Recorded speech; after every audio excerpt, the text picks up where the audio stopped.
Hello everyone, and this is BioPhoenix here, and today we're doing yet another random ass anime review.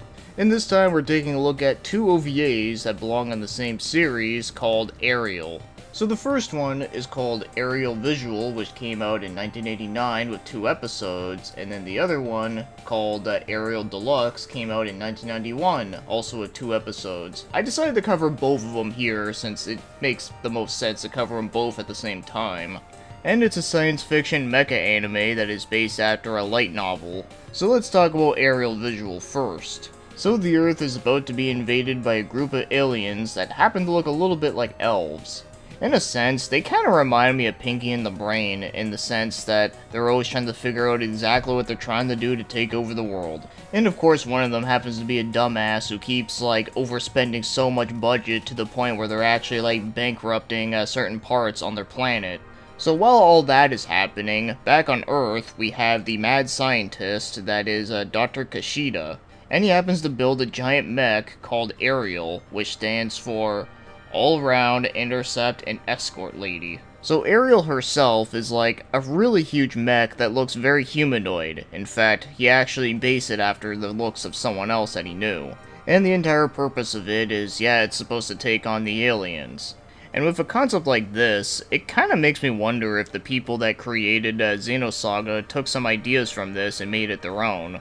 But obviously, Xenosaga has a lot of deep, intricate plots that have to do with religious stuff, and also the fact that, Cosmos herself is not a mech that someone needs to pilot.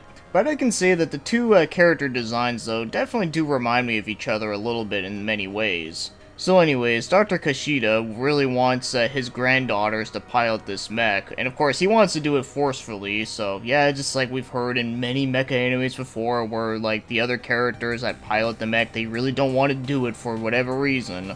But obviously this came out first. But anyways, so his 3 granddaughters happen to be Mia, Aya, and Kazumi. And they all have their different reasons. For with Maya, she wants her uncle to pay her tuition for college if she pilots it.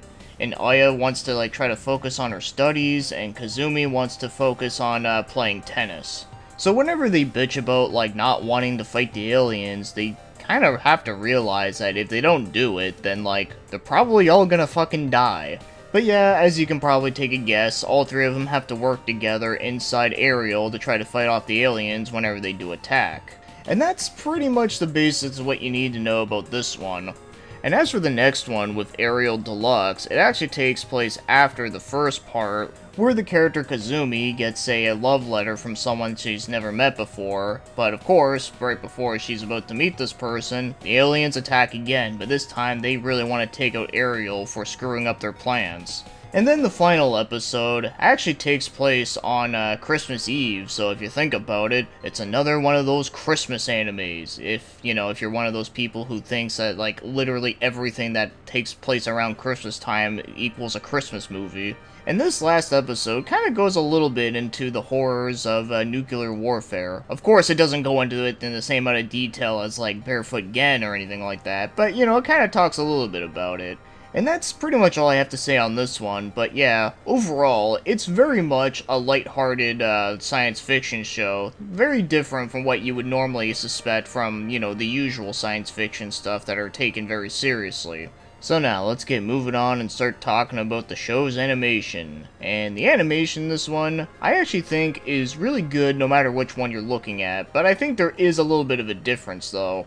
So in the 89 OVA, I find this one, the animation isn't quite as smooth consistently. I mean, it does have pretty good flow, but I feel like it's not as consistent, but it does have a lot of really good attention to detail. Whenever it shows any close-ups to the machinery parts on Ariel, or even the parts where you see an alien monster get his head blown off, there's a lot of really cool details to that I really like. In fact, that scene I just explained was actually a bit more gorier than I remember it being, so I thought that was kinda cool. But as for the one that came out in 91, Ariel Deluxe, this one I feel has a lot better, smoother animation that is way more consistent than the 89 one, But unfortunately, it does lose quite a bit of the graphical details that I explained earlier, so that's a little unfortunate, but I still think it does look cool enough though. But when it comes to the art itself, I think it's awesome, but mostly for Ariel herself is quite the spectacle. But I do find that the other character designs of like the three main characters, I still think they're pretty good looking for what they are. Also, the alien characters have some pretty cool outfits that I do like quite a bit.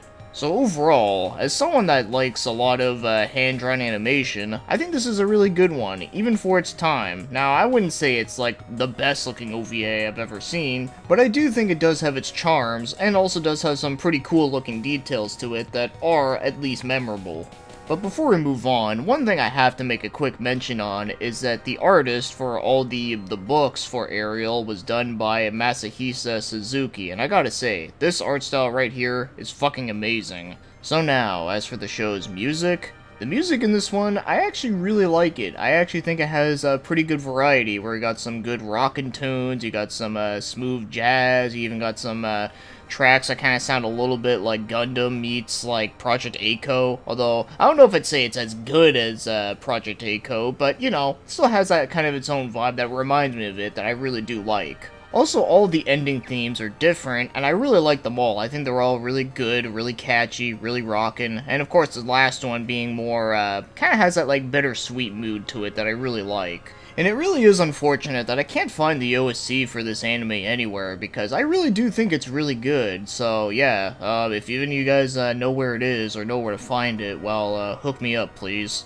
So as for the voice acting, well, this one never got an English dub, so I can't say any, like, actual, like, you know, critiquing onto it, because, you know, I don't speak Japanese and don't know if it's actually good or bad, but I can definitely say that there is some interesting voice actors in here that I did recognize, for one of them being the voice of Mia, also happens to play Doris from Vampire Hunter D, which is pretty awesome. She also happened to play Seiko within Project A-ko, so ironic that I mentioned that.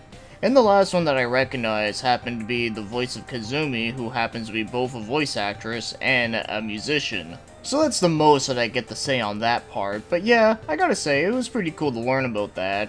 So now, as my overall thoughts on the Ariel OVAs is that I found them to be decently enjoyable for what they are. So here's the thing.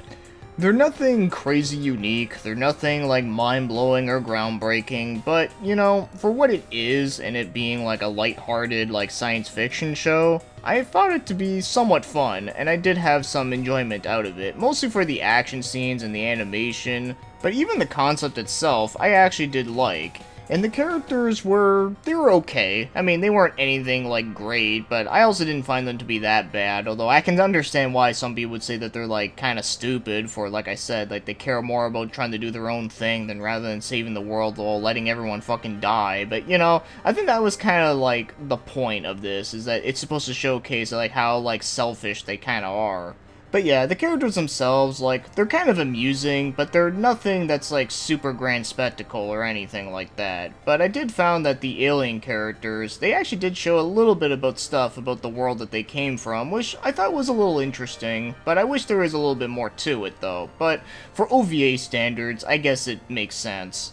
But if I had to complain about one thing with this anime, is that I do find that the very first episode on the visual one, you know, the one in 89, I find the first episode is pretty slow, where there's not a whole lot of stuff happening. It's not until episode 2 where you actually get to see some shit get broken, and it's kind of fun. So if you just watch just the first episode, I can see some people just not really caring about it as much. But I personally liked it for what it is, but, of course, it is a little bit tough to recommend, especially to a lot of people these days. But if you do want a mindless fun science fiction anime with some cool aesthetics to it though, it's a decent little one that's inoffensive. But I don't know, maybe I like it more than I should, but either way though, it at least does get me interest in wanting to read the light novels someday, but it is unfortunate that apparently none of them have been fan translated yet, which is a real shame. But hopefully maybe one day that will happen. But I can at least say that I did have some fun with the OVAs for what they were, and like I said, they at least got me intrigued and wanting to read it one day. And sometimes it's kind of nice to watch an anime like this where you don't have to think about like a whole bunch of crap. Even though as much as I like the deep animes where you gotta think about a bunch of crap, but sometimes I don't really feel like I'm in the mood for that. So, I don't know, maybe I watch this anime at like the perfect timing.